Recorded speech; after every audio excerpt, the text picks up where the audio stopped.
तो 2026 में भारत में एक आम इंसान की फाइनेंशियल रियलिटी आखिर है क्या?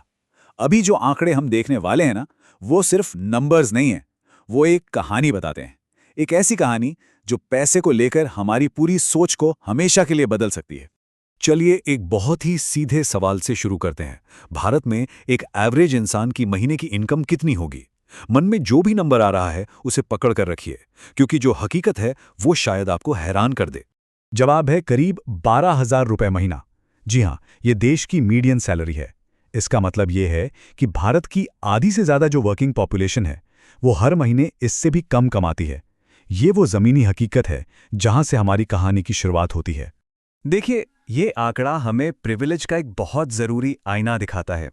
बहुत से लोगों के लिए जिंदगी की लड़ाई अपग्रेड करने की होती है, लेकिन एक बहुत बहुत बड़ी आबादी के लिए ये आज भी सिर्फ सर्वाइवल की लड़ाई है, यानी किसी तरह गुजारा करने की।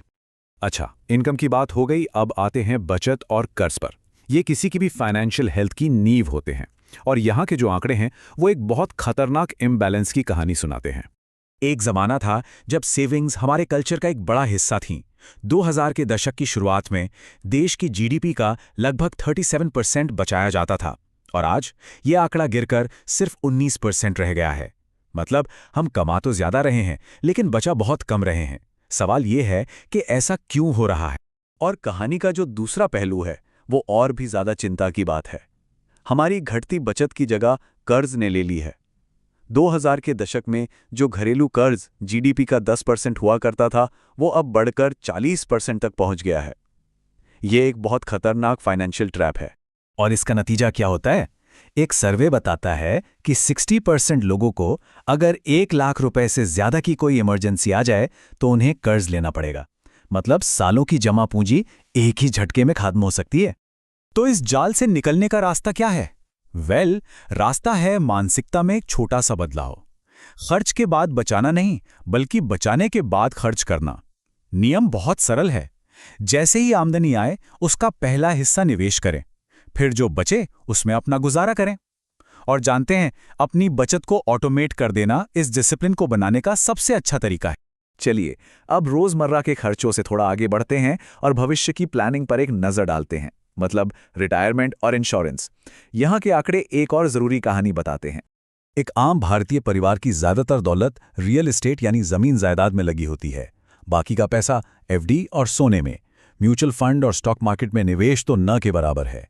अब इसमें प्रॉब्लम यह है कि जमीन जायदाद जैसी संपत्ति को जरूरत पड़ने पर फौरन कैश में नहीं बदला जा सकता।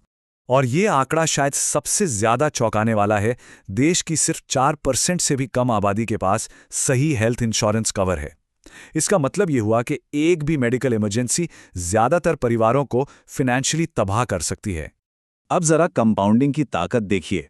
अगर कोई 45 की उम्र में रिटायर होता है तो उसकी जमा पूंजी करीब 78 लाख हो सकती है, लेकिन सिर्फ 15 साल और अगर 60 की उम्र तक निवेश जारी रखा तो वही जमा पूंजी बढ़कर 6.9 करोड़ तक पहुंच सकती है। यही है लंबे समय तक डिसिप्लिन में रहने का जादू। देखिए, पैसा कमाना एक हुनर है, लेकिन उसे संभालना और बढ़ाना वो एक अलग ही विज्ञान है। फाइनेंशियल सक्सेस सिर्फ ज्ञान और व्यवहार पर टिकी होती है। तो देखते हैं हम इस मामले में कहां खड़े हैं। एक ग्लोबल सर्वे के मुताबिक सिर्फ 24% भारतीय ही फाइनेंशियली लिटरेट हैं, मतलब हर 4 में से सिर्फ एक। और फाइनेंशियल लिटरेसी का मतलब कोई रॉकेट साइंस नहीं है। इसका मतलब है कंपाउंडिंग, महंगाई और रिस्क मैनेजमेंट जैसी बेसिक बातें समझना।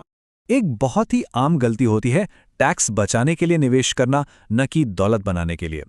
इसका सबसे बड़ा एग्जाम्पल है इंश्योरेंस को इन्वेस्टमेंट समझना।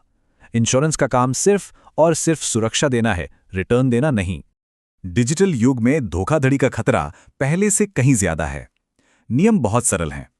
अपनी पर्सनल फाइनेंशियल जानकारी कभी किसी से शेयर न करें। रातों रात अमीर बनाने वाली स्कीमों से हमेशा बचें।